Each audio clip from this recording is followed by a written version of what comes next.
নমস্কার বন্ধুরা, welcome to SB sport zone. এই ভিডিওতে আমরা কথা বলবো বেশ কিছু গুরুত্বপূর্ণ আপডেট নিয়ে। তো বেশ কয়েকটা গুরুত্বপূর্ণ আপডেট বেরিয়ে আসছে, এই আপডেটগুলি আজকের এই ভিডিওতে তোমাদেরকে জানাবো। তো চলো বেশি দেরি না করে ভিডিওটা শুরু করা যাক। প্রথমেই আমরা কথা বলবো 2025-এর সুপার কাপ নিয়ে। তো সুপার কাপ নিয়ে যে আপডেটটা বেরিয়ে আসছে সেটা হলো যে সুপার কাপ এবারে গোয়ায় অনুষ্ঠিত হওয়ার সম্ভাবনা সবচেয়ে বেশি, কারণ একটি নতুন স্পন্সর অ্যাড হতে চলেছে সুপার কাপে। তো সুপার কাপ এবারে গোয়ায় অনুষ্ঠিত হতে পারে, এইরকমই আপডেট বেরিয়ে আসছে। তো যেটা জানতে পারা যাচ্ছে যে কালিঙ্গা সুপার কাপ এবারে হবে না, মানে কালিঙ্গাতে এবারে আর সুপার কাপ হবে না, সেটা গোয়াতে অনুষ্ঠিত হতে পারে। তো গোয়াতে হওয়ার সম্ভাবনায় সবথেকে বেশি 2025-এর সুপার কাপ। যেটা জানতে পারা যাচ্ছে যে 2025-এর সুপার কাপ 18ই এপ্রিল থেকে শুরু হতে পারে। তো 18ই এপ্রিল থেকে 2025-এর সুপার কাপ শুরু হওয়ার সম্ভাবনা সবচেয়ে বেশি, এরকমই আপডেট বেরিয়ে আসছে সুপার কাপ নিয়ে। তো সুপার কাপ নিয়ে এই আপডেটটা তোমাদেরকে জানালাম। তো এটা নিয়ে যদি পরবর্তীকালে আরও কোনো নতুন আপডেট বেরিয়ে আসে আমি তোমাদের অবশ্যই জানিয়ে দেবো। এরপর আমরা কথা বলবো সন্তোষ ট্রফি জয়ী চ্যাম্পিয়ন বাংলা দলকে নিয়ে। তো সন্তোষ ট্রফি জয়ী চ্যাম্পিয়ন বাংলা দলকে নিয়ে যে আপডেটটা বেরিয়ে আসছে সেটা হলো যে সন্তোষ ট্রফি জয়ী চ্যাম্পিয়ন বাংলা দলকে সংবর্ধনা দিল ভবানীপুর ক্লাব। তো আমি তোমাদেরকে কয়েকদিন আগেই জানিয়েছিলাম যে মোহনবাগান ক্লাব তারাও এই বাংলা দলকে, মানে চ্যাম্পিয়ন বাংলা দলকে তারাও সংবর্ধনা দেবে।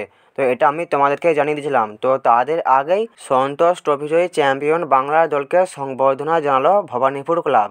তো সন্তোষ ট্রফি জয়ী বাংলা দলকে নিয়ে এই আপডেটটাই ছিল, এই আপডেটটা তোমাদেরকে জানিয়ে দিলাম। এরপর আমরা কথা বলবো রিয়েল কাশ্মীর এফসিকে নিয়ে। তো রিয়েল কাশ্মীর এফসিকে নিয়ে যে আপডেটটা বেরিয়ে আসছে সেটা হলো যে এবারের কলকাতা লিগে পুলিশ এফসির হয়ে খেলা উইঙ্গার ফয়জল আলীকে চলতি মরশুমের বাকি সময়ের জন্য সই করালো Real Kashmir FC.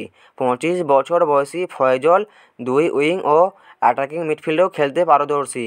Kolkata football academy থেকে উঠে আসা এই বঙ্গ Santan Sadharan Samiti Bhawanipore FC, Mohammedan SC, Bengaluru FC ও চার্চিল ব্রাদার্সের হয়ে তিনি খেলেছেন। গত মরশুমে আই লিগে চার্চিলের হয়ে 15 ম্যাচে 2 গোল করেছিলেন তিনি। এবার শ্রীনগরের ক্লাবটিতে তিনি যোগ দিলেন। তো তিনি শ্রীনগরের ক্লাবটিকে চ্যাম্পিয়ন করে আইএসএলে নিয়ে আসতে পারেন কিনা, এটাই তার কাছে একটা বড় চ্যালেঞ্জ। তো রিয়েল কাশ্মীর এফসিকে নিয়ে এই বড় আপডেটটা ছিল, এই আপডেটটা তোমাদেরকে জানিয়ে দিলাম। এরপর আমরা কথা বলবো মোহামেডান স্পোর্টিং ক্লাবকে নিয়ে। তো মোহামেডান স্পোর্টিং ক্লাবকে নিয়ে যে আপডেটটা বেরিয়ে আসে সেটা হলো যে দলের ক্রমাগত ব্যর্থতার জেরে এখনও পর্যন্ত হেড কোচ অ্যান্দ্রে চিরনশিপকে না সরানো হলেও কোচিং টিমে বেশ কিছু বদল এনেছে মোহামেডান স্পোর্টিং ক্লাব। কিছুদিন আগে দলের সহকারী কোচ হিসেবে মেহরাজ উদ্দিন ওয়াদুর নাম ঘোষণা করেছে মোহামেডান স্পোর্টিং ক্লাব। তারপর আগের সহকারী কোচ অ্যালিসনের সঙ্গে গোল্ডেন হ্যান্ডশেক করেছে মোহামেডান স্পোর্টিং ক্লাব।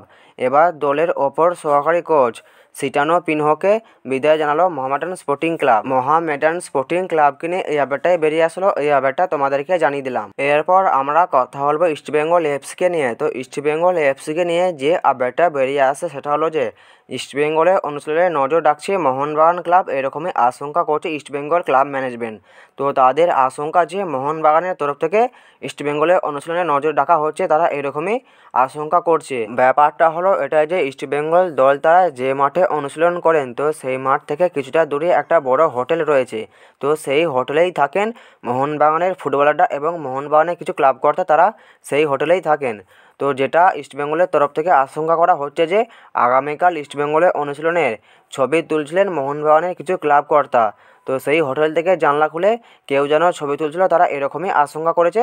ইস্টবেঙ্গলের তরফ থেকে এরকমই আশঙ্কা করা হচ্ছে। আগামীকাল যখন ইস্টবেঙ্গল দল তারা মাঠে অনুশীলন করছিলেন, তো তখন মোহনবাগানের হোটেল থেকে মোহনবাগানেরই কেউ ইস্টবেঙ্গল ক্লাবের দলের অনুশীলনের কিছু ছবি তুলছিলেন। তো ইস্টবেঙ্গলের তরফ থেকে এরকমই আশঙ্কা করা হচ্ছে। এরপর ব্যাপার হলো এটাই যে ইস্টবেঙ্গলের তরফ থেকে এরকমই আশঙ্কা করা হচ্ছে, কিন্তু এই আশঙ্কাটা কতটা সত্যি বা কতটা মিথ্যে সেটার ব্যাপারে আমি ঠিক জানতে পারছি না, কিন্তু এখনও পর্যন্ত সেরকম কিছু সঠিক আপডেট পাওয়া যায়নি, কিন্তু তাদের তরফ থেকে এরকমই আশঙ্কা করা হচ্ছে। তো সেটাই তোমাদেরকে জানিয়ে দিলাম। এরপর আমরা কথা বলবো ইস্টবেঙ্গলের কর্ণধার দেবব্রত সরকারকে নিয়ে। তো দেবব্রত সরকার তিনি মোহনবাগান ম্যানেজমেন্টকে একটা বড় প্রশ্ন ছুঁড়ে দিয়েছেন। তো তিনি কী প্রশ্ন করছেন সেটা হলো যে তিনি বলেছেন যে কোন ক্লাবের লাইসেন্স নিয়ে মোহনবাগান সুপার জায়ান্ট তারা আইএসএল খেলছে, আমি সেটা জানতে চাই। তো দেবব্রত সরকার এরকমই একটা প্রশ্ন ছুঁড়ে দিয়েছে মোহনবাগান ম্যানেজমেন্টের কাছে। তো তিনি এরকমই জানতে চেয়েছে যে মোহনবাগান দল তারা কোন দলের লাইসেন্স নিয়ে আইএসএল খেলছে, সেটা আমি জানতে চাই। তো মোহনবাগান ম্যানেজমেন্টের কাছে একটা বেশ বড় প্রশ্ন ছুঁতেছে, এটা বলা যেতেই পারে। এরপর ব্যাপার হলো এটাই যে দেবব্রত সরকার তিনি মোহনবাগান ম্যানেজমেন্টকে একটা বেশ বড় প্রশ্ন ছুঁয়ে দিয়েছে। এরপর আমাদের এটাই দেখায় যে মোহনবাগান ম্যানেজমেন্টের তরফ থেকে এ ব্যাপারে কোনো উত্তর আসে কিনা। তো এই ব্যাপারে যদি পরবর্তীকালে আরও কোনো নতুন কিছু জানা যায় তো আমি তোমাদের অবশ্যই জানিয়ে দেবো, কারণ প্রশ্নটা খুব ছোট একটা প্রশ্ন না, খুবই একটা বড় প্রশ্ন। তো সেই জন্যই বলছি, যদি মোহনবাগানের তরফ থেকে কোনো রকম কোনো উত্তর দেয় বা কোনো উত্তর বেরিয়ে আসে আমি তোমাদের অবশ্যই জানিয়ে দেবো। তো আজকের এই ভিডিওতে তোমাদেরকে এই আপডেটগুলো জানানো ছিল, এই আপডেটগুলো তোমাদেরকে জানিয়ে দিলাম। ভিডিওটা যদি ভালো লাগে ভিডিওটা অবশ্যই একটা লাইক করে দিও, যারা আমাদের চ্যানেলে প্রথমবার আসবে চ্যানেলটা অবশ্যই সাবস্ক্রাইব করে দিও।